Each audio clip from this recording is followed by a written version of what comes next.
el enlace va a estar en la página, ¿va? Sí, desde ahí lo puedes tomar también. Ahí lo voy a tomar. Solo Ok. lo tomo y lo voy a pegar al mundo.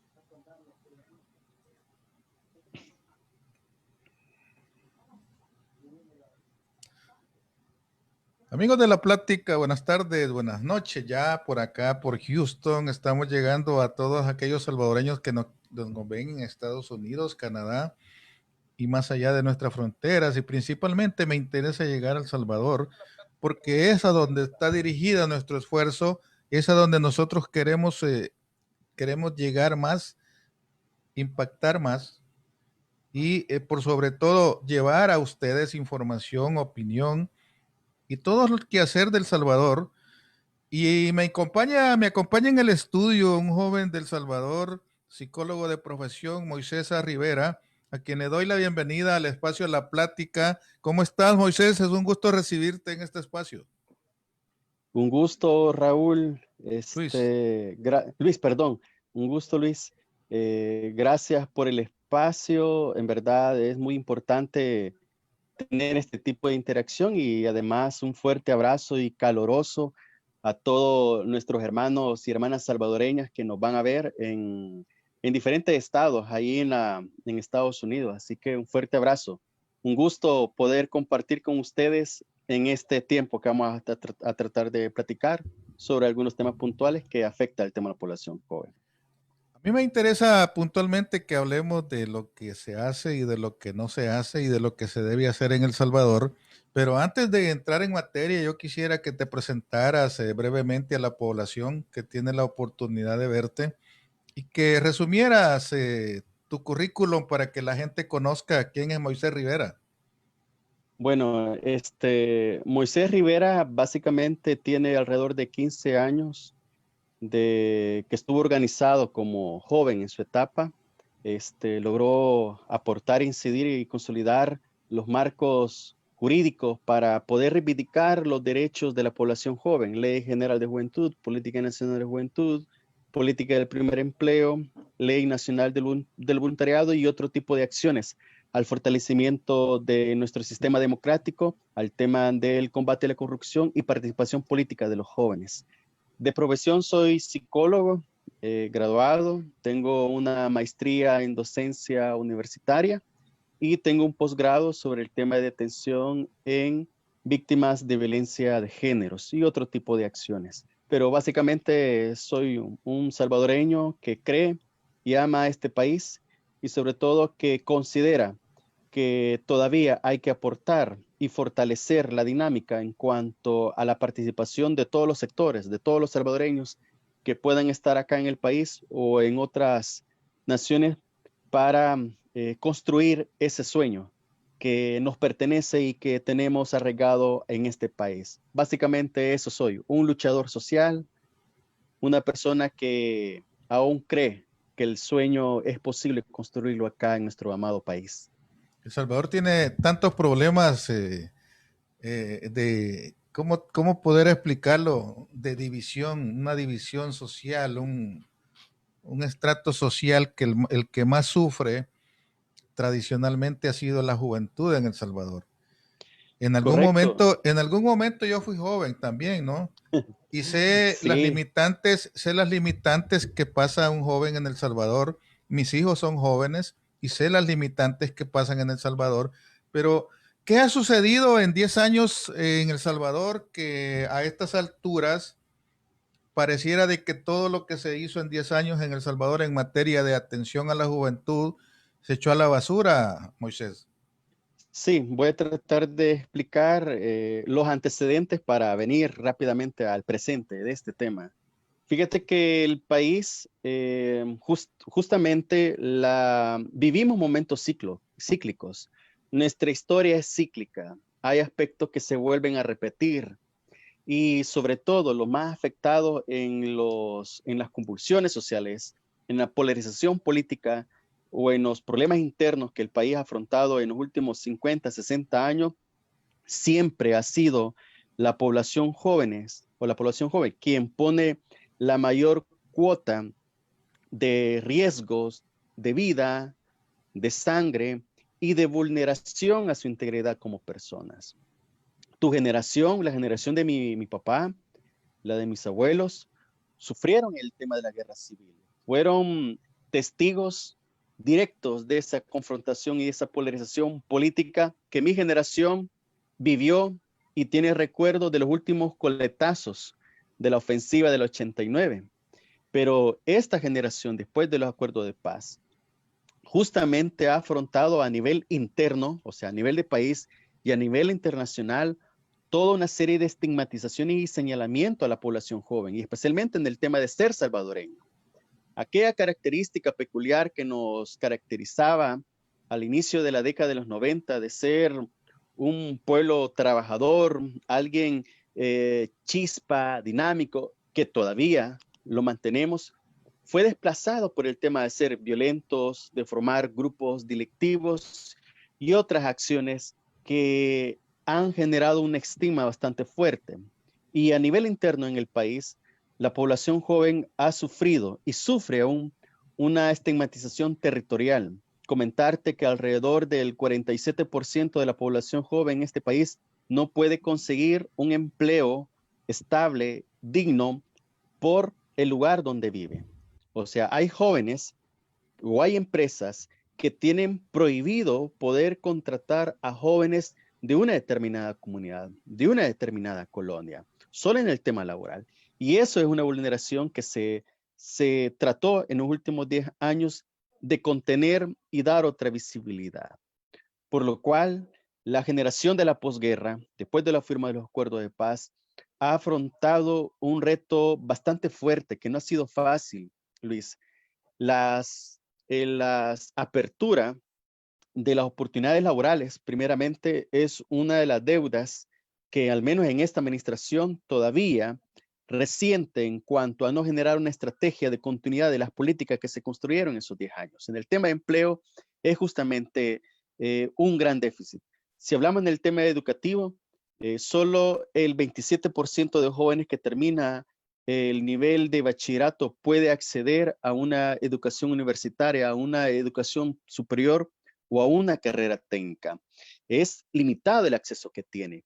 Y si nos vamos en el tema de seguridad, pues lamentablemente en los últimos 5 años, la letalidad de los jóvenes que fueron víctimas de la violencia en cuanto al tema de homicidios, pues rebasó cerca del 67%. O sea, ser joven en tiempos de paz en el país ha sido sumamente complejo porque han sido asesinados por diferentes razones o por diferentes estigmas en cuanto se ha estado acá. Y si lo vemos de una perspectiva de género, las mujeres jóvenes también sufren un desplazamiento y una invisibilidad bastante fuerte, porque si se es joven, por ejemplo, que ya es un riesgo en el país, y si se es mujeres, es un doble riesgo todavía, porque las oportunidades se van limitando más cuando se es mujer, y más aún cuando hay compromisos de familia. Esto quiere decir que ya sea madre, y las oportunidades educativas, las oportunidades de empleo, del desarrollo, son más limitadas aún. Todo eso es lo que la juventud ha afrontado en los últimos 20, 25 años. Pero hace 10 años, en el sueño de muchos jóvenes de aquel momento, aspirábamos a que en verdad la construcción del sueño salvadoreño era posible. Y decidimos organizarnos en diferentes asociaciones de jóvenes, en diferentes colectivos, para aportar al desarrollo de nuestra generación. Y fue ahí como alrededor desde el año 2001 empezamos a construir las propuestas de leyes para que todos estos datos que yo te he mencionado, el Estado asumiera una responsabilidad de una perspectiva de derechos humanos y sobre todo que el Estado o el gobierno asumiera la continuidad de políticas y de financiamiento a los proyectos de la población joven. Porque históricamente, por ejemplo, en los gobiernos de la derecha, de Arena, inventaban cualquier nombre, una Secretaría Nacional de Juventud, el Consejo Nacional de Seguridad Pública, de la Dirección Nacional de Juventud, deporte nocturno, el deporte recreativo, o sea, habían tantas acciones, pero aun cuando fueran del mismo partido político, destruían y no le daban continuidad.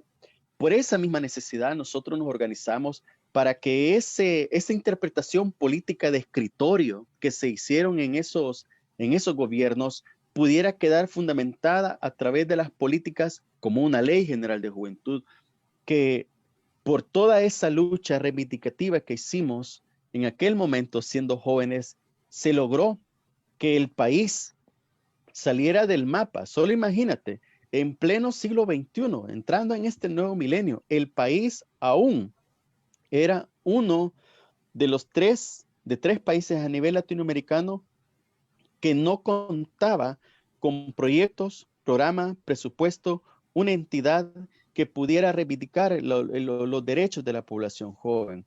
En ese mapa estaba Perú, Guatemala y El Salvador. Pero El Salvador, el día 27 de septiembre del 2011, salió de ese mapa, porque la exigencia de la población joven, de las comunidades, de las colonias, de los diferentes barrios y los organismos internacionales en materia de niñez y juventud, la UNICEF, Save the Children, Visión Mundial y otras como Flaxon, aportaron a la consolidación de esa política, de esa ley. ¿Y qué permitió esa ley? La creación de la primera entidad que pudiera dirigir, crear los proyectos para todas estas demandas y sobre todo contener esa serie de vulneraciones de derechos que los jóvenes han afrontado y van a seguir afrontando. Y es ahí donde surge la entidad nueva dentro del Estado, que es el Instituto Nacional de la Juventud, que tenía la responsabilidad y tiene todavía de ley crear todas las condiciones óptimas y de desarrollo integral para la población joven. Eso es lo que se logró en esos 10 años. Y sobre todo, solo imagínate, Luis, el país pasó de invertir en presupuesto general de nación o por contribuciones especiales, de invertir en el último gobierno de Arenas, por ejemplo, en César Funes, que dirigió la Secretaría de Juventud, que casualmente está preso en Mariona y que casualmente hoy en la tarde le han decretado libertad porque en uno de esos delitos que a él se le ha constituido y se le probó era la malversación de alrededor de 3.7 millones de dólares cuando fue secretario de Juventud. Ese fue lo que se invirtió en los gobiernos de Arena. Cuando vinieron los dos gobiernos de Sánchez Serén y Funes, el presupuesto en materia de juventud, en política pública, pasó de 3.5 el gobierno de Arena a administrar un presupuesto de 18 millones de dólares en el año 2018 y parte del 2019. Jamás un gobierno, un Estado, había hecho una inversión tan fuerte en el tema de recursos para poder legitimar esas oportunidades de la población joven. Se becaron de esos 18 millones de dólares que se financió el Instituto Nacional de Juventud, se becaron un poco más de 1,000 jóvenes en el ITCA, en sus carreras técnicas, financiadas y pagadas, las 24 colegiaturas, las 4 matrículas, sus libros, su equipo, su vestimenta, su alimentación para los 2 años de carrera. Se becaron a jóvenes de la Universidad Nacional, cerca de 1,000 jóvenes de las diferentes carreras que tiene ahí.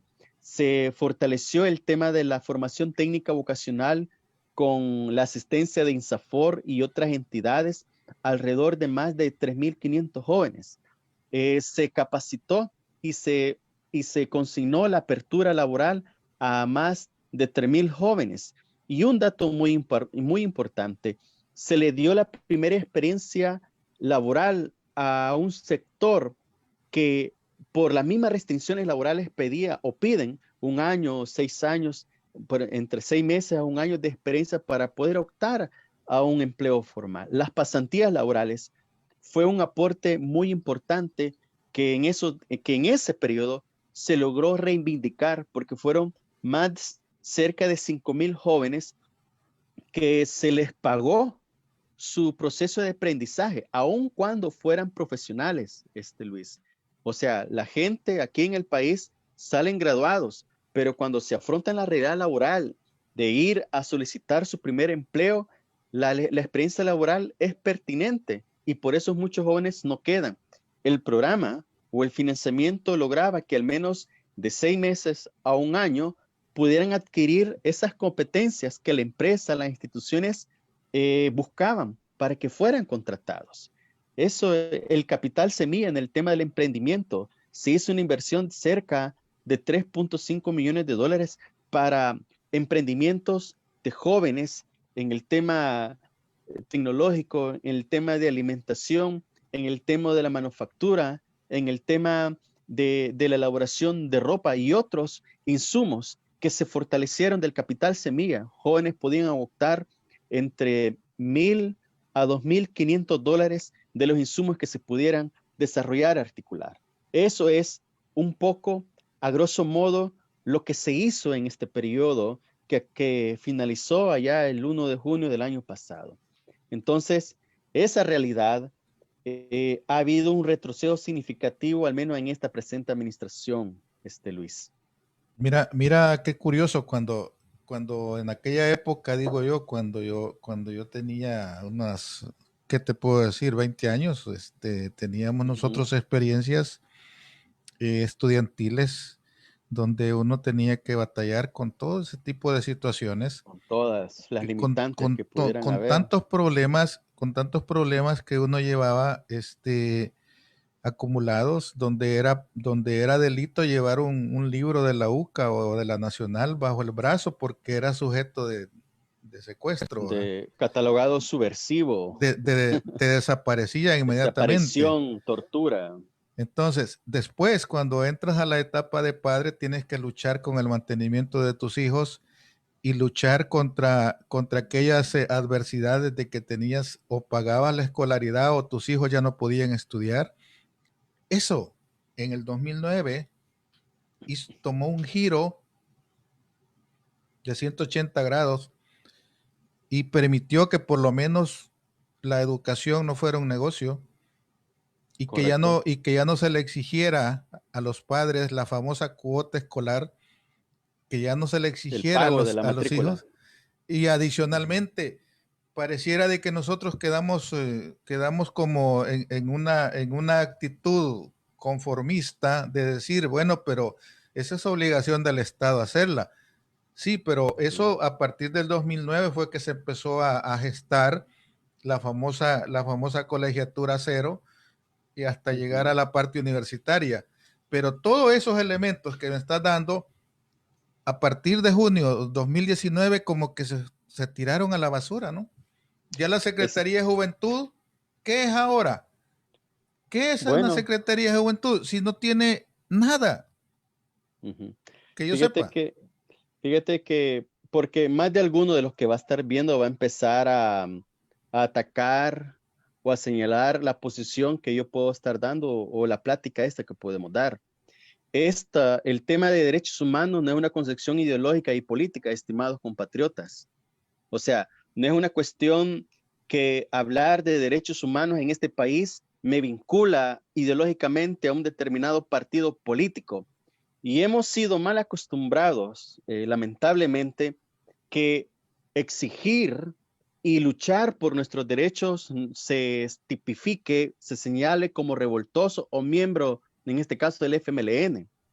Y acá muchos, yo tengo amigos que emigraron de mi generación de bachillerato, de la escuela, que emigraron a Estados Unidos, porque las oportunidades limitadas que pudiéramos haber accedido a inicio de este siglo eran sumamente nulas, no existían prácticamente. Entonces, aclarar eso de entrada para aquellos que van a empezar a criticar o a señalar. No estamos en defensa de un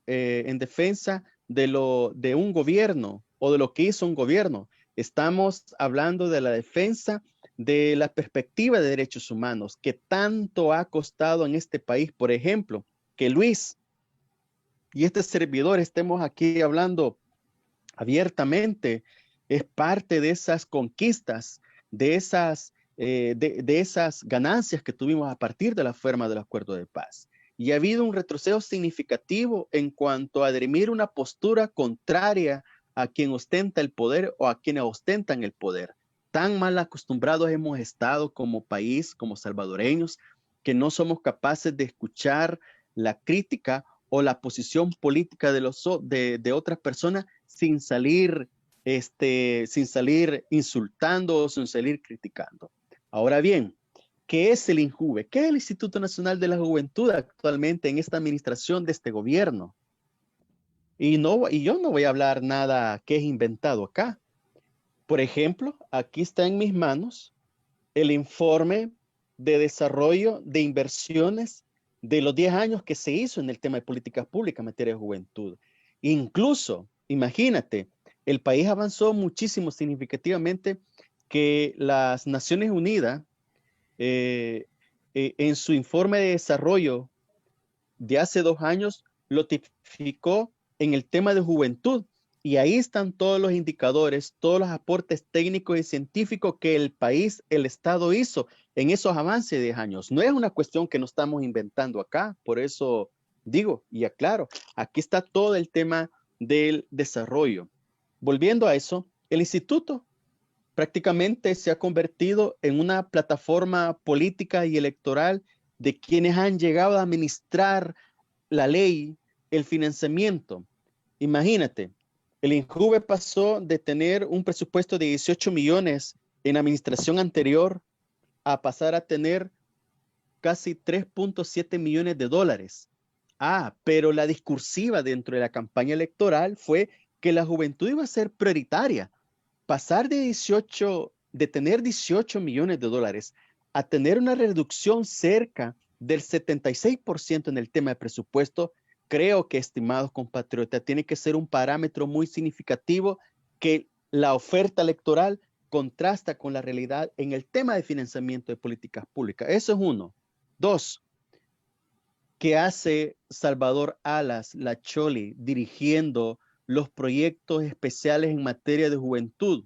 Por ejemplo, alguien con cinco dedos en la cabeza puede decir que es un referente que esta generación de jóvenes debe de tener en cuanto a superación personal, en cuanto al desarrollo intelectual y académico y político que necesita actualmente la población joven. Creo que alguien en el sentido común político va a decir que no, pero es el referente actual que dirime el tema de la política pública en materia de juventud. ¿Y qué es lo que hace el INJUVE? Promoviendo los TikTokers, por ejemplo. Esto no es un chiste, ni es una broma. Anda divulgando el desarrollo y difuminando el tema del uso de la aplicación de TikTok, por ejemplo. Anda promoviendo, en vez de fortalecer la beca de desarrollo para el tema académico, anda promoviendo para que los chavos, los jóvenes sean youtubers, por ejemplo, grafiteros, breaker, biker. No digo que es malo, no digo que es malo. Toda actividad que ayude a que el joven administre su tiempo libre y lo pueda adecuar en su desarrollo emocional, físico y espiritual, perfecto. Pero hay actividades que son suntuarias, que no abonan esta parte. O sea, promoviendo todo ese tipo de acciones. Y sobre todo, comentarles a muchos de los que me van a escuchar, muchos compatriotas. Fíjate que el Instituto Nacional de la Juventud tiene 7 subdirecciones. Cada subdirección maneja una política que está dentro de la Ley General de Juventud. Estamos hablando de la política de empleo y empleabilidad, el tiempo libre y recreación, el tema de prevención de violencia, participación política, el tema de salud, el tema cultural y el tema de deporte. Y cada subdirección tiene un subdirector asignado para poder desarrollar esas acciones. De esas 7 subdirectores, adivinen, estimados, ¿cuántos creen que fueron candidatos y compitieron como candidatos en esta elección que acaba de pasar Nuevas Ideas? ¿Cuántos creen? 5 de 7 subdirectores se dedicaron desde el inicio de año a hacer campaña política de sus cargos en beneficio de la candidatura que ya estaban aspirando. Y lo hemos visto acá en el país, estimados. Realmente es indignante que una institucionalidad joven que tanto nos costó, o sea, tener una ley y un INJUVE nos costó 10 años de nuestras vidas, que le entregamos esta ahí para consolidar y que viniera esta administración a colocar a gente militante plenamente, porque una de las críticas que se le hizo a la administración anterior del INJUVE en el gobierno del presidente Sánchez Serén era que el INJUVE está ideologizando y ha puesto a sus militantes a trabajar. Una gran mentira, porque al menos yo laboré y aporté al desarrollo y el proyecto que se hizo desde el INJUVE y no soy militante del FMLN, por ejemplo, pero todos los subdirectores han cumplido la cuota para ser miembros de Nuevas Ideas y de esos se han asignado para ser candidatos. Y no solo eso, la máxima autoridad que según la Ley General de Juventud que establece que es el director ejecutivo, que en este caso es Marcela Pineda, también compitió para el cargo. Entonces, la prioridad política que hemos visto de manera práctica, no lo estoy inventando, ustedes pueden ahí ver e investigar en las redes sociales, lo prioritario ha sido el tema electoral que el desarrollo integral consecuente de lo que se venía haciendo en los últimos 10 años acá en este país. Lamentablemente, se ha priorizado también en otra instancia de utilizar los recursos los recursos financieros del instituto a comunidades mayoritariamente que pertenecen militantes del partido que está en el gobierno. Y ahí están los videos en las redes sociales, ahí están las denuncias. Es más, para que no digan que es invento mío, que me he dado una santísima fumada de lo que estoy diciendo o que esté hablando con dolor o con resentimiento, porque algunos van a escribir de esa manera. La actual directora del INJUVE, Marcela Pineda, fue sancionada hace 15 días por el Tribunal Supremo Electoral de hacer por el uso indebido de su cargo para hacer campañas de su candidatura. Entonces, ¿tenemos institucional en materia de juventud? No. ¿Ha habido retroceso significativo? Claro. ¿Hay gente competente que está dirimiendo la política pública en materia de juventud? No hay gente competente. Si no, veamos el caso de la Choli, por ejemplo. ¿Ha habido desfinanciamiento en la institución? Ha habido desfinanciamiento en la institución. Lamentablemente, en un año ha habido tanto retroceso y sobre todo muchos jóvenes que yo tuve la oportunidad de atender dentro del INJUVE votaron por la aspiración de las ofertas electorales que hizo este gobierno. Y muchos están defraudados. Solo por ponerte un ejemplo, Luis y los estimados compatriotas, había una tasa alta en cuanto a la deserción escolar del bachillerato. Muchos jóvenes habían desertado por el tema de amenaza, por los grupos al margen de la ley, y en el tema de mujeres habían desertado por el tema maternidad. Solo en mujeres habían desertado en alrededor de 10 años cerca de 85,000 niñas y adolescentes, estudiantes que se fueron, que no concluyeron sus estudios por el tema maternidad. Y cerca alrededor de 10,000 jóvenes, hombres, habían desertado, cambiado de lugar, cambiado de centro escolar por el tema de amenaza y extorsión. Todos esos chicos, el programa Jóvenes con Todo facilitó reincorporarse al sistema educativo a través de las modalidades flexibles. Y en menos de 3 años logramos graduar cerca de 1,500 jóvenes. Y esos jóvenes, muchos, fueron frustrados su desarrollo en continuar con sus estudios. Por ejemplo, el finalizar su estudio de bachillerato, su estudio universitario. Lamentablemente, hay un retroceso significativo en materia de juventud y creemos que esto se va a seguir profundizando en la medida el tiempo avance. Definamos una parte y me ayudas ahí, Moisés. En la parte general, como psicólogo, eh, hay un rango de edad para considerar a una persona Joven, joven. ¿Cuál es ese correcto. rango de edad? En el artículo 22 de la Ley General de Juventud el país establece como joven las personas que tienen entre los 15 y los 29 años de edad. En ese rango de edad eh, se dirimió por, por otras disposiciones internacionales que también, por la Convención Iberoamericana de Juventud, la CIDJ, que establece ese rango, ese parámetro de esa edad, 15, 29 años. Y lo establecían también porque el país, estimados y estimadas compatriotas, el país empezó a tener un bono demográfico. ¿Qué es un bono demográfico? Algunos van a querer saber. Un bono demográfico es como si lo vemos en tema figurativo, es como el sector poblacional más fuerte y dinámico que debe de tener en su desarrollo eh, académico y laboral y económico. Es como un regalo que el país tiene donde concentra su fuerza vital para los próximos 20, 30 años. ¿Qué quiero decir con eso?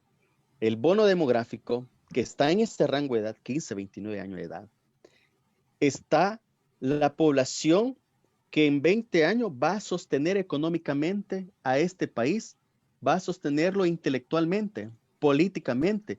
Y si el Estado no desarrolla las políticas adecuadas en estos 10 años que restan todavía, vamos a tener, si no se logran constituir, vamos a tener una generación perdida completamente, como ya pasó, como ya la estamos viviendo, lamentablemente.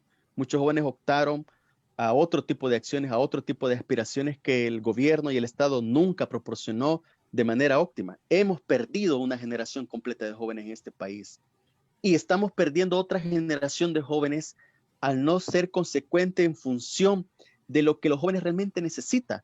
Si este desgobierno, esta administración, no comprende esa dinámica, va a abonar.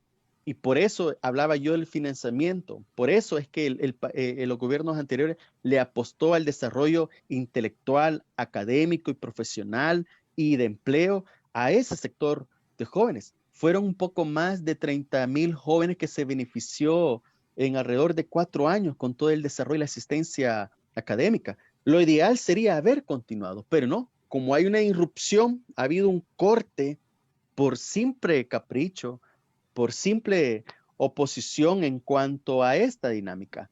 Entonces, eh, el bono demográfico lo estamos perdiendo, se nos está yendo otra generación y es ahí donde hay que poner la alerta completa, porque solo imagínate la Choli como referente político, por ejemplo, para esta generación.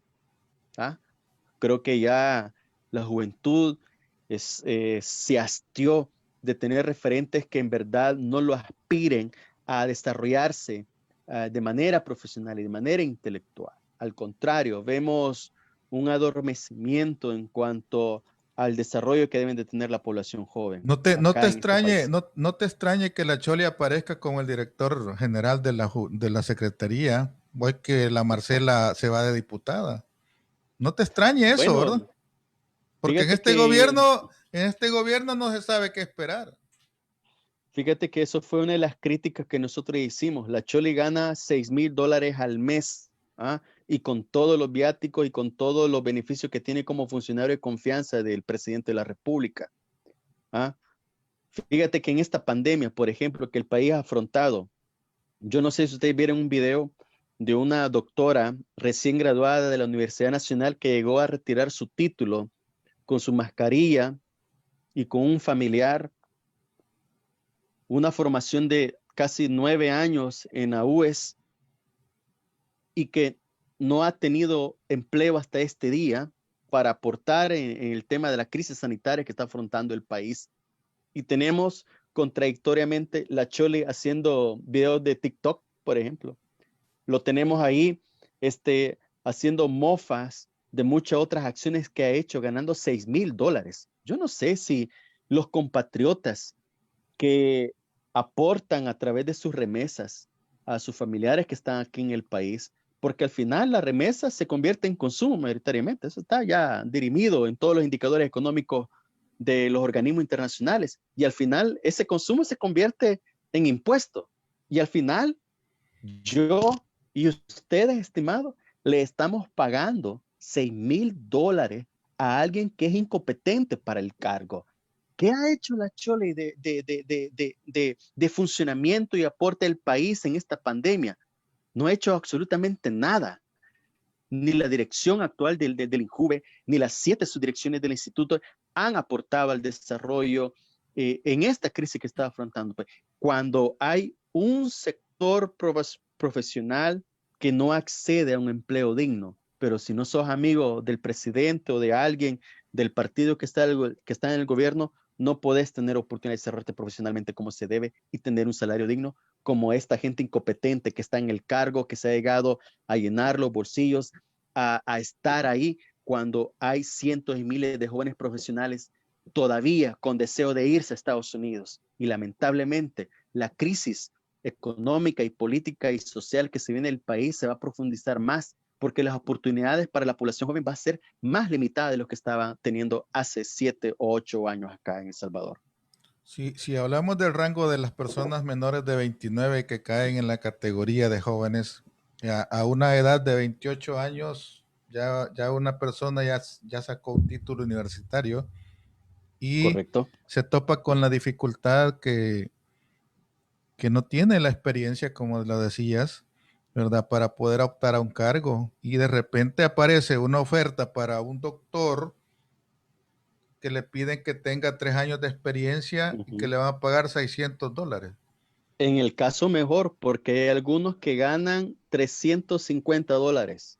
Por eso te digo, pero yo estoy exagerando que le ofrecen Correcto. por una plaza de 600 a un doctor que ha pasado 20 años estudiando y le ofrecen una plaza de $600 y llega un fulano solo porque es cherada del presidente y ya le pagan $8,000, lo cual es hasta cierto punto desmotivador para esa juventud que está esperando oportunidades.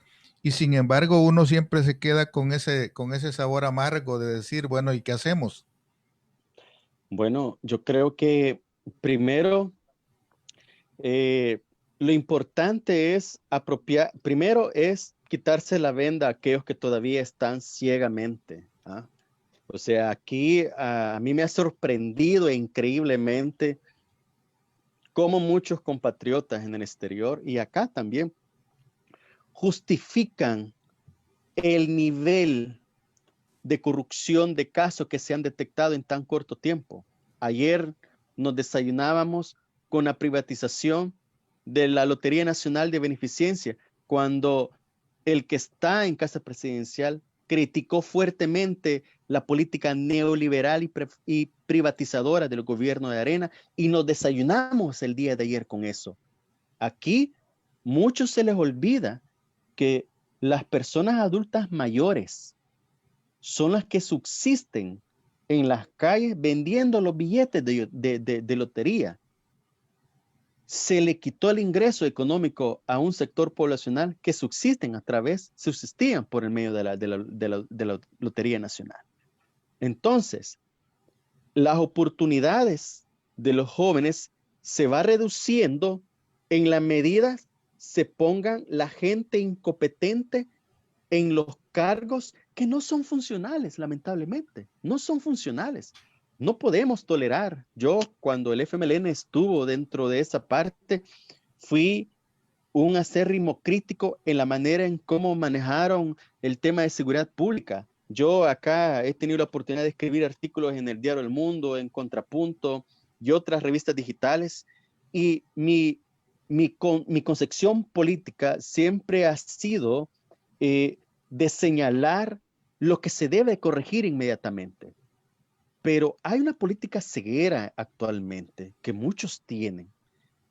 O sea, no sé qué es lo que les pasa, porque vemos que son incompetentes en el cargo, que no son capaces de administrar una institución y sobre todo las malas decisiones que se van tomando. Estamos viviendo actualmente el costo político grande y sobre todo donde la población joven ve como una oportunidad todavía, como muchos de los que están viendo, emigrar a Estados Unidos. Yo no sé si los compatriotas que están viendo y defienden ciegamente a este gobierno desean que más jóvenes sigan inmigrando hacia Estados Unidos, desean que emigren más en la condición de racismo y xenofobia que existe a través de lo que ha provocado la administración Trump. Yo no sé si eso es lo que aspiran mis hermanos salvadoreños y hermanas salvadoreñas, a que más jóvenes o menores de edad acompañados con su madre, su padre, sigan inmigrando grandemente en este país. La realidad que afrontamos acá, Luis y estimado, es muy diferente lo que pintan las encuestas, es muy diferente lo que el aparato de propaganda de Casa Presidencial quiere hacernos creer. Es bien difícil y bien complejo. Y ahí es donde los jóvenes deben de entrar en un pensamiento meramente crítico, organizarse a nivel comunitario, aportar y sobre todo ejercer el derecho de Contraloría Social y Política. Está bien que no les crean las investigaciones periodísticas. ¿Qué es lo que usted hace para investigar e indagar si lo que nos están diciendo es verdad o es mentira? No lo sabemos. Y solo eso se minimiza en cuanto nosotros creamos conciencia social, conciencia política crítica de poder organizar y ejercer al Estado, al gobierno, al alcalde, al diputado, al presidente, los organismos que velan por la constitución de nuestros derechos, a que cumpla su función y el deber ser que compete, que nos merecemos como país, que nos merecemos cada uno. Yo no sé si todos los que ven esto fuera del país en verdad tienen la intención de regresar al Salvador en esta condición como están. Es ahí donde entra esa contradicción también y política. Así que el único camino que tenemos como sociedad y especialmente los jóvenes es ejercer la Contraloría Social y exigir lo que prometieron durante esas ofertas electorales que muchos votaron. ¿Cómo puedes contrarrestar cuando el gobierno dispone de $2 millones mensuales para publicidad? ¿Cómo la juventud, esa juventud que hasta cierto punto es tibia comparada con la juventud de los 70, 80, es tibia, no reacciona, está interesada más en la parte de entretenimiento que en la parte de exigir derechos? ¿Cómo crees que la juventud puede despertar de ese sueño donde le dijeron cierre sus ojos y obedientemente los han cerrado y no dicen nada y prefieren cómodamente aceptar que les den una dádiva de una bolsa de alimentos, ¿verdad? A cambio en lugar de exigir el derecho a trabajo? Bueno, es una pregunta muy profunda en el sentido de que las respuestas son diversas, Luis, y es bien complejo la dinámica y cómo la población joven actual de El Salvador está viendo el escenario. A mí me da risa, pero solo te voy a poner un ejemplo que justamente ayer lo viví, lo experimenté. Iba sobre el Boulevard Monseñor Romero y justamente por el desvío que existe que va para Carretera de los Chorros y Santa Tecla, estaba un joven con su mascarilla, con imagen sublimada y estaba vendiendo maní y dulces, maní dulce, ahí estaba. Pero en la medida que fue acercando, vi que tenía en su tapaboca impresas en la parte de abajo, decía, el mejor presidente que ha tenido El Salvador, en letras celestes. Y en medio tenía la imagen del que está en casa presidencial.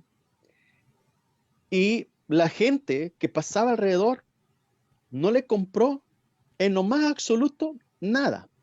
Pero media cuadra abajo estaba otro joven, pero con su mascarilla normal, y estaba vendiendo. Pero cuando yo pasé donde este joven que tenía el tapaboca, donde decía el mejor presidente que tiene El Salvador y con la imagen del que está en casa presidencial, vine yo, como no miraba que alguien le compraba, dije, bueno, lo llamé, o sea, bajé el parabrisas y le dije, ¿qué tal? Mira, dame 2 maní dulce, dame 2 coras de maní dulce.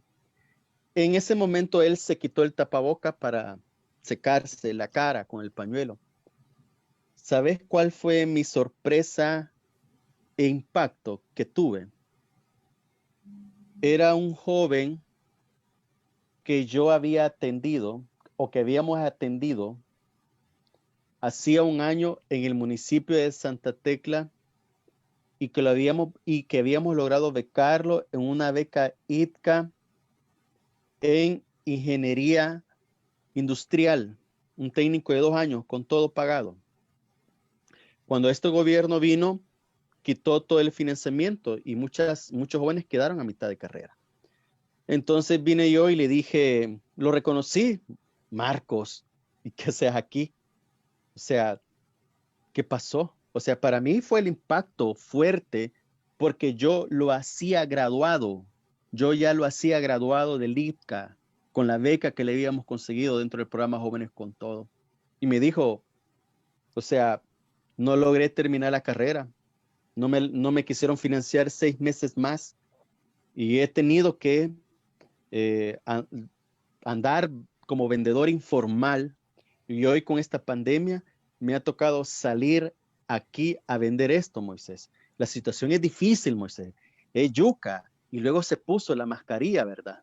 Con el mejor presidente de la República, con la imagen del fulano. Y yo le dije, ¿y no te has dado cuenta que la situación política es difícil y todo eso? Pero quien te limitó la oportunidad de obtener tu carrera técnica como ingeniero industrial no fue la pandemia.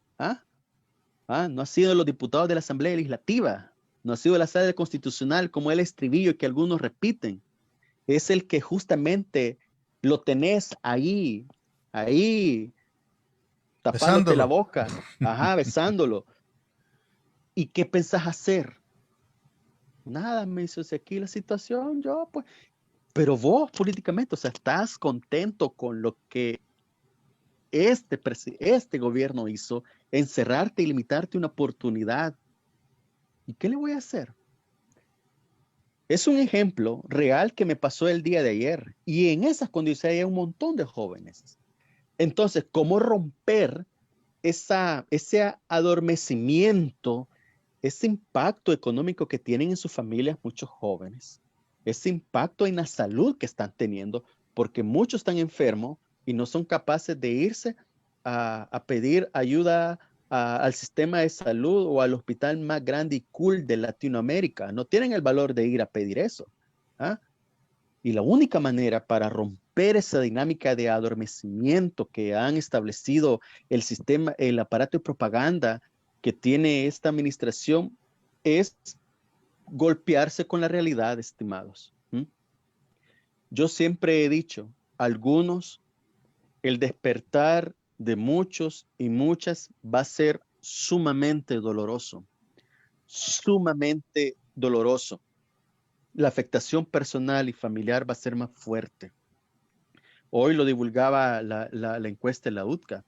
Bajar cerca del 22%, el 22% de la evaluación de imagen que tiene el presidente, debe de hacer reflexionar que aunque algunos digan, yo no vivo de la política, a mí un gobierno no me da de comer, a mí los diputados no me dan de comer, pero literalmente en este periodo han comido de la política. Y yo no sé si esa condición va a cambiar o no, Luis.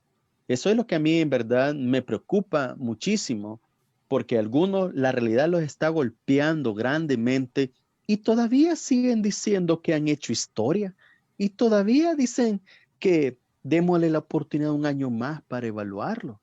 Entonces, algunos, la dinámica de la realidad los va a golpear fuertemente para cambiar. Eso es uno. Dos, Y aquellos que tenemos una posición de privilegio, cuando digo de privilegio en el sentido es de tener esta conectividad, de hacer esta plática, es de difundir el mensaje, es de difundir el pensamiento crítico, es de promover la crítica y sobre todo la autodeterminación que pueden tener las personas de ejercer una contraloría social y política en la función pública. Por ejemplo, si algunos de los actos de corrupción que se están cometiendo actualmente, probablemente si la dinámica periodística no estuviera como ahora, quizás en 5 años lo estuviéramos descubriendo. Pero el acceso de la información, el acceso de la tecnología, somos una generación tan privilegiada que tenemos todas esas herramientas, pero no los sabemos aprovechar, no los sabemos utilizar. Y yo creo que los que tenemos este privilegio, tenemos una responsabilidad doble de optimizar y generar este tipo de espacio y generar este tipo de acciones.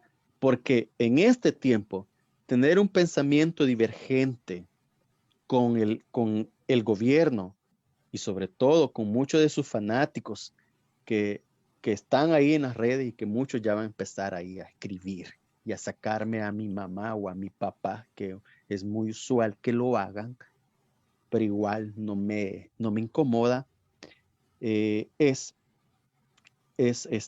comprender que es bien compleja y bien difícil.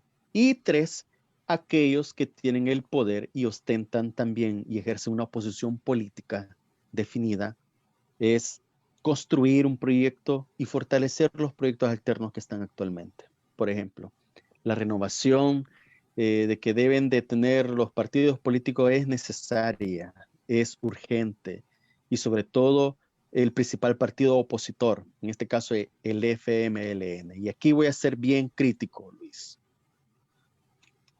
Como hablamos de tener nuevos referentes, la juventud debe tener nuevos referentes. Yo creo que es necesario que el FMLN, como partido político, como el único partido de oposición, debe de enviar a sus casas todos esos cuadros que vienen de la guerra, que aportaron, lo hicieron en un momento difícil en su juventud, tomaron las armas, tomaron el fusil como única alternativa que tuvieron para combatir la dictadura, para abrir los espacios que tenemos actualmente, para expresarnos libremente, para votar libremente, para definirnos ideológicamente con un partido.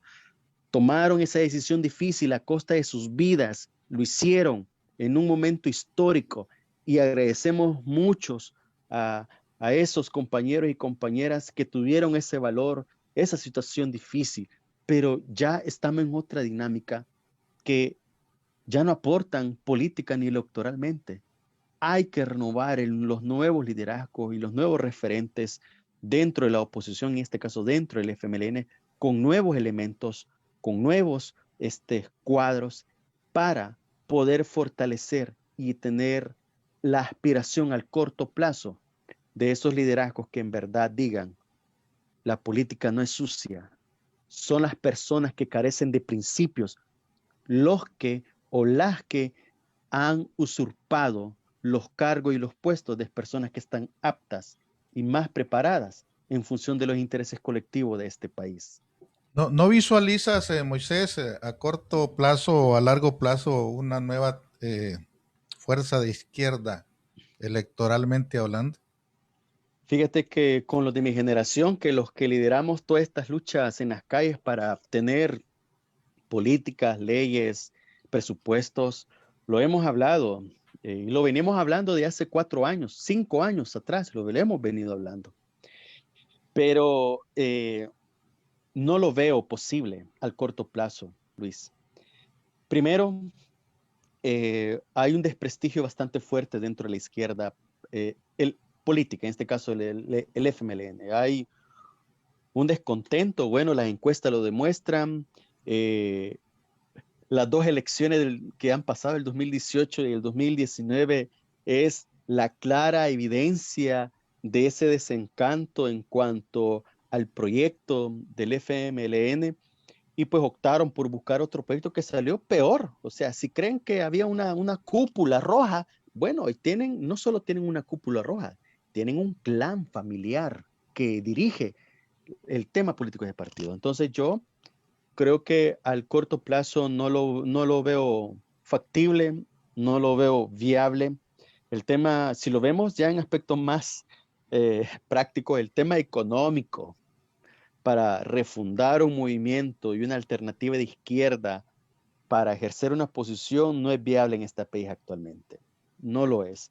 Y la única alternativa que existe es fortalecer y involucrarnos al instrumento que ya está constituido, por ejemplo, y exigir la colocación de los cuadros idóneos que están compitiendo en los cargos. Por eso es que estoy haciendo esta crítica pública acá. Por eso es que muchos todavía dentro del FMLN no me digieren, no me aprecian, porque mi posición política, ¿Sí? de esta posición política que yo estoy teniendo, la he sostenido en los últimos 10 años.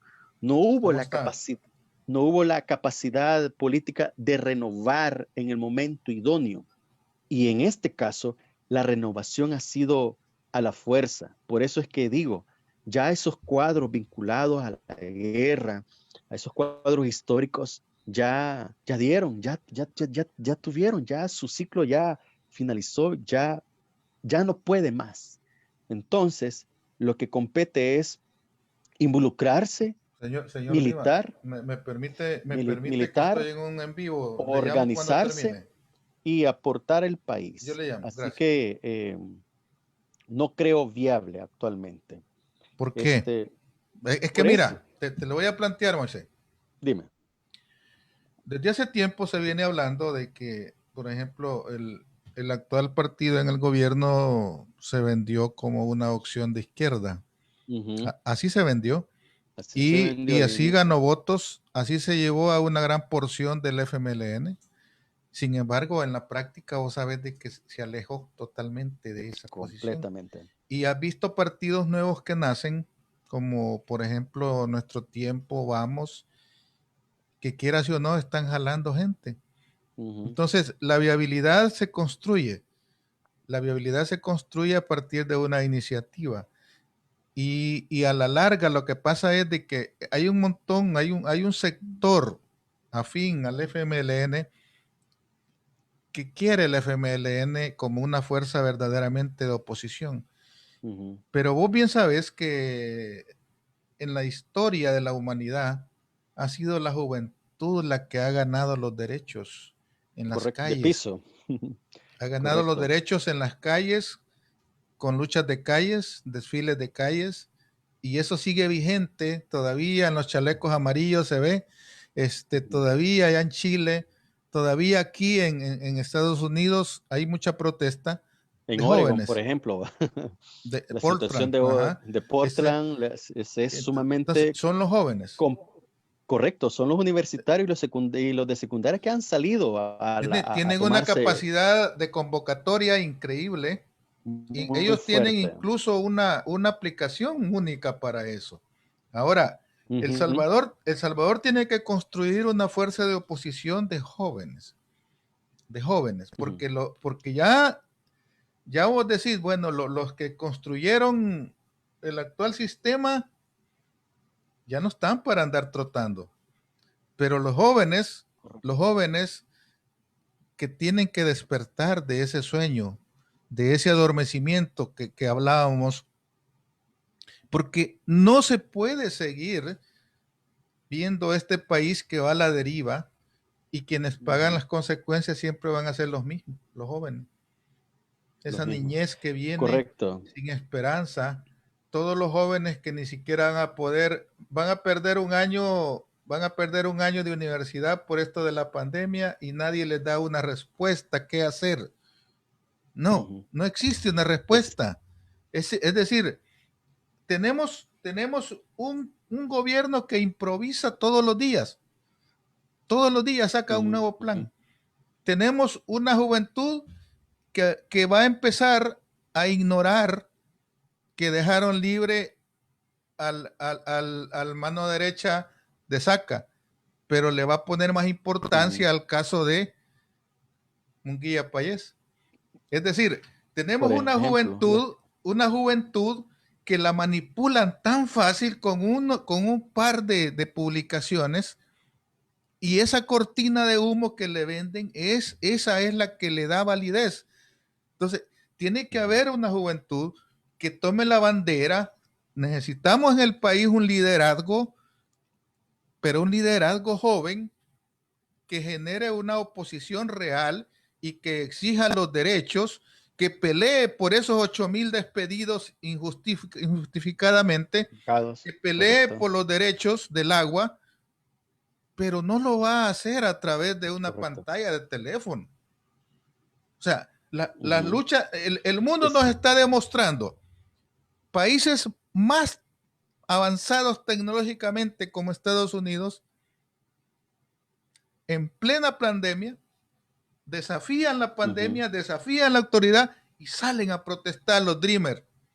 ¿Ah? Entonces, en Francia igual, en Bélgica igual, en donde quiera que lo veas, vas a encontrar jóvenes liderando fuerzas de oposición y no partidos políticos, oíme bien, sino correcto, la correcto. juventud en general, que le están negando el derecho a estudiar, le están negando el derecho de la alimentación, le están negando el derecho a la salud, le están negando el derecho al trabajo y solo falta que le cierren la posibilidad de expresión, como lo están haciendo a través de mecanismos chuecos en la OIE, que dicho sea de paso, Correcto. ya no es pública, esa ya es privada. Esa ya se la Ajá. vendieron a los israelitas debajo de agua. Y, Ahí con com- el Pegasus. y como es una entidad que está bajo el criterio de reservado por cuestiones de seguridad nacional, no puede nadie llegar ahí, ¿verdad? Entonces, Correcto. tiene que haber una revolución, pero una revolución que la van a liderar los jóvenes. Fíjate que Quiero, lo que... sí, men- sigue. Sí, sí, dime, te escucho. No, solo quería, Fíjate dale. sí, lo que tú dices es justamente lo hemos experimentado mi generación acá en este país. Fíjate que una iniciativa que hicimos hace 10 años y que estuvo como 7 años es tener un espacio de opinión pública, porque algo estoy plenamente convencido, Luis, y todos los que me van a escuchar, y todos los que me conocen, para bien o para mal.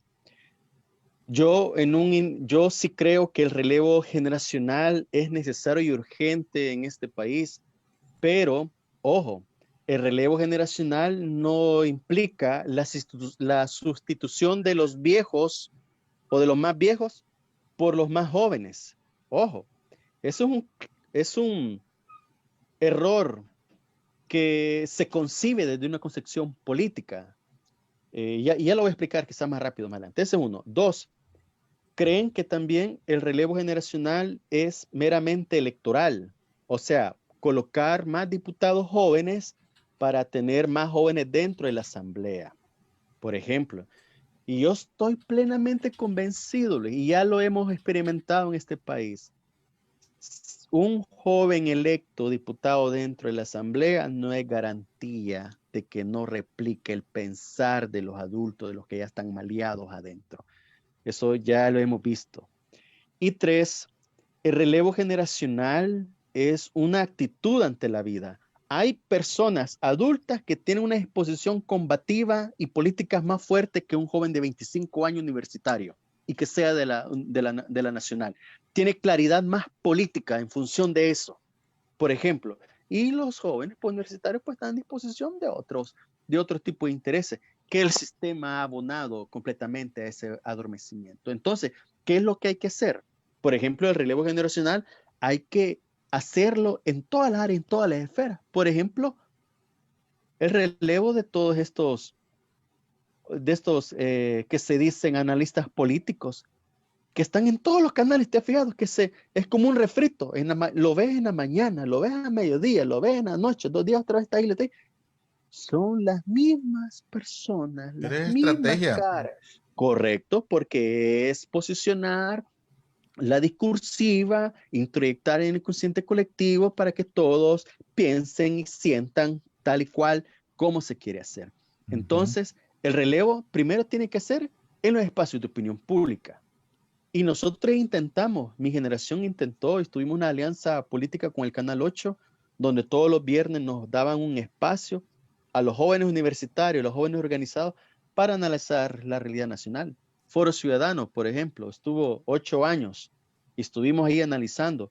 Yo estuve en una organización que se llama Líderes Solidarios y la organización, esta de Líderes Solidarios, hemos constituido el debate electoral y político con todos los candidatos a diputados, alcaldes y presidentes de la República, siempre en el Canal 8. O sea, hemos hecho esfuerzos grandes para visibilizar la capacidad técnica y política que tienen los jóvenes para asumir el tema del debate, para asumir función y asignación y tareas específicas.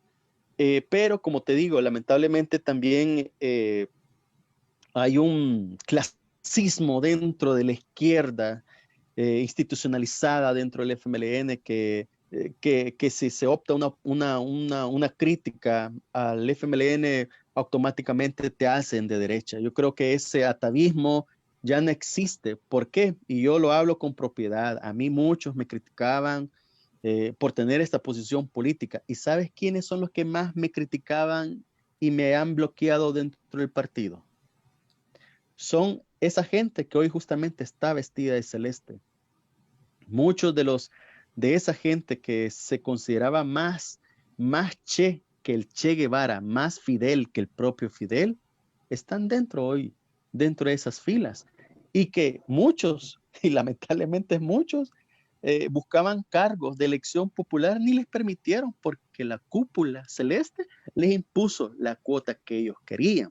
Entonces, lo que yo sí creo es que los jóvenes debemos de militar, debemos de tener claridad política y ideológica sobre todo, y ser consecuentes con los principios de las causas, de los intereses colectivos que en este país, porque aquí lo que existe es un ganguerismo fuerte, porque me convierto ideológicamente en fin por una candidatura. No, no podemos. Ya, en este caso, el FMLN no debe, no debe de permitir y tolerar esa ambigüedad. Por eso es que en algunos temas el FMLN no tiene la fuerza interna para generar una oposición. Por eso Por yo eso digo es de que que los jóvenes la deben de ser, oposición es dentro del movimiento social. El por eso, fortalecimiento del movimiento universitario y estudiantil es fundamental. Y lo estamos haciendo, Luis. Créeme, y aquí te lo doy en primicia, lo estamos haciendo.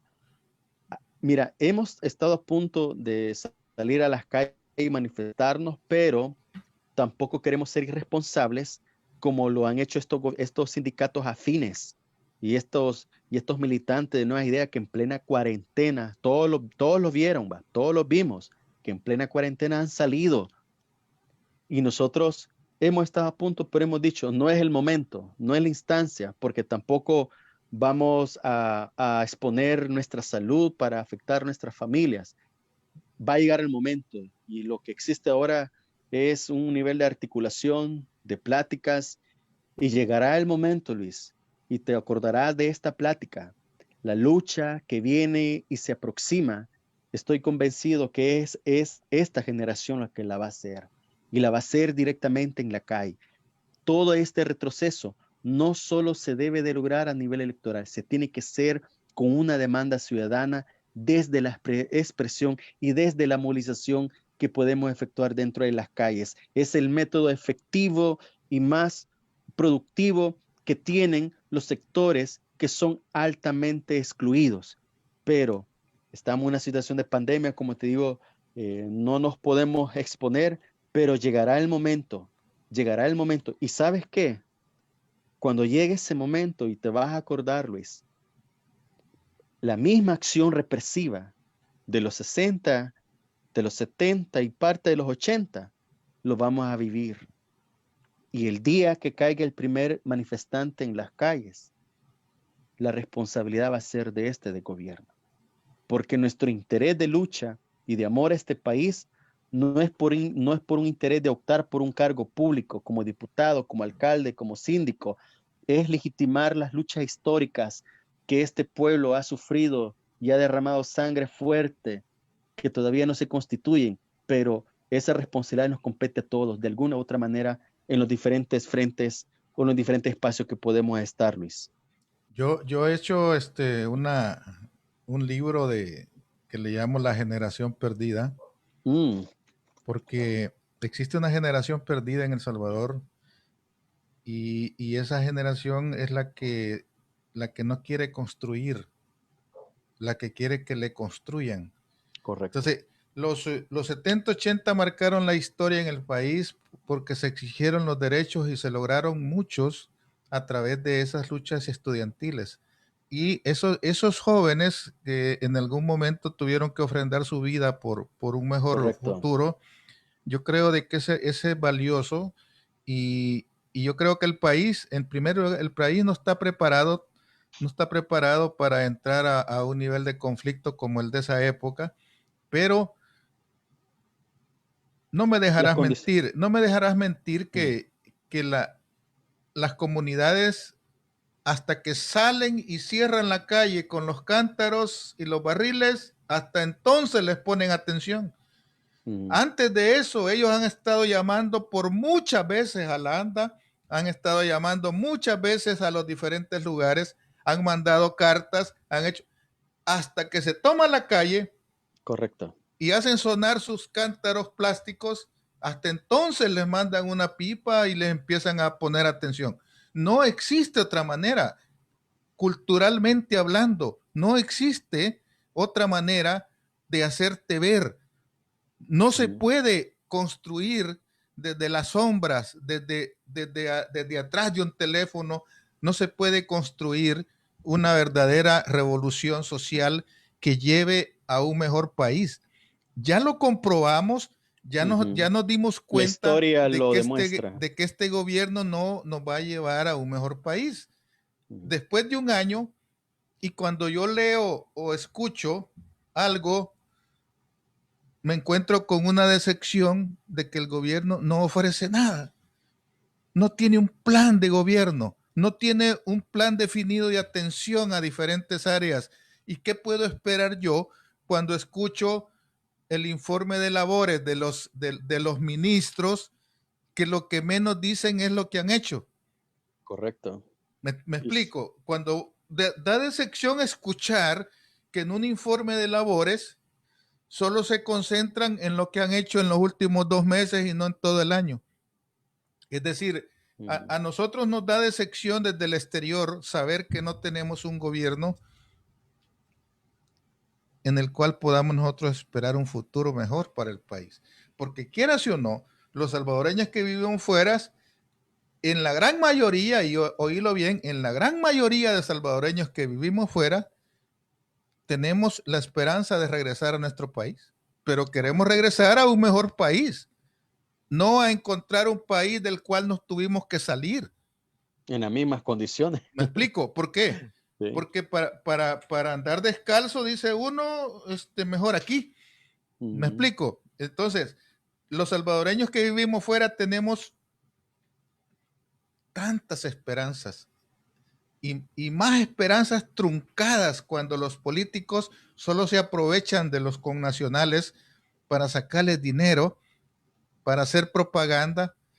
Pero hoy, por ejemplo, en las elecciones que se dieron el domingo, ¿no? Los representantes de los que vivimos fuera quedaron fuera. correcto. Ah, entonces, Ningún, ¿qué te ningún dice eso? representante del exterior, ningún ¿Qué, representante del exterior de Nueva Idea quedó vinculado qué a te dice eso? ¿Que te dicen que eres bueno, hermano lejano? Sí, eres bueno, Mm, pero ¿para qué? Solo para mandar dinero, pero ujú. no para dirigir Un un país. municipio, no para postularte para algo, para eso no te sirve. Ujú. Y todos los salvadoreños que fundaron ese partido están en la vil calle hoy. Muchos endeudados han quedado porque aportaron miles de dólares para constituir ese partido y hoy en día simplemente les dijeron los fundadores van para afuera. Ujú. Entonces, la esperanza de vida de los salvadoreños en el exterior está quedando en la esperanza de qué se puede hacer el sector de la juventud en El Salvador. Moisés, te agradezco mucho tu tiempo. Para mí fue un excelente programa, pero relativamente fue muy corto. Vamos a tener otra oportunidad Sí, de seguir hablando. tenemos mucho tiempo para poder dedicárselo, pero hoy en día te voy a dejar hasta aquí y quiero que te despidas de la audiencia con un mensaje, de esos mensajes que calan. Ok. Bueno, Luis, gracias por el espacio. En verdad ha sido muy gratificante coincidir contigo en esta plataforma por medio de la tecnología. Gracias. Creo que este espacio, como te decía, hay que aprovecharlo. Aportan mucho para tener otra perspectiva de vida, otra perspectiva de la realidad del país. Y a mis estimados hermanos salvadoreños, mis compatriotas, como decía Roque Dalton en su poema de amor, los véndelo todo, lo sábelo todo, mis hermanos, mis compatriotas. Podemos tener diferencias ideológicas y políticas en cuanto a la percepción si este gobierno está haciendo bien o mal las cosas desde que llegó el poder. Y yo siempre he dicho algo, estimados. Nosotros cometemos el error cuando dejamos que otros sueñen por nosotros y entregamos parte de nuestras utopías y de nuestra vitabilidad como seres humanos de poder construir un futuro y un presente para y por las futuras generaciones. Que nadie nos quite la capacidad de soñar, de tener presente esas utopías por las cuales muchos y muchas emigraron en este país, por lo cual muchos aún tienen una deuda pendiente de ver mejor este azul y blanco que nos representa. Independientemente de las diferencias políticas que tengamos, respiramos y amamos este país y nos une el sentido común de hacer lo mejor que podamos en nuestros espacios, en nuestras trincheras, a como dé lugar. Y sobre todo, también los invito a que lean, investiguen y sobre todo pregunten e indaguen. Los invito a que lean un libro que se llama de José Saramago, El ensayo de la ceguera, y también está otro que se llama el ensayo de la ceguera y el Evangelio según Jesucristo. Son muy buenos. Los invito y los motivo. Gracias por todo su apoyo, estimados, por su colaboración en este país. Luis, gracias y pues estamos en contacto para otra oportunidad. Un abrazo a la distancia. Igualmente, Moisés, te agradezco. Saludos y bendiciones también para ti y tu familia. Gracias, te agradezco, el saludo es mutuo y la gente te está pidiendo aquí, pues, lucha, la dignidad, la justicia social es necesaria en nuestro país y antes de que caiga un sistema del cual no hay otro camino, correcto. Hay que luchar por esa justicia social tan necesaria en nuestro país. Cuídate mucho, fue un gusto saludarte a través de este espacio, amigos de La Plática. Buenas noches, gracias por su sintonía. Estamos en contacto nuevamente el día de mañana. Cuídense mucho. Gracias. Buenas noches.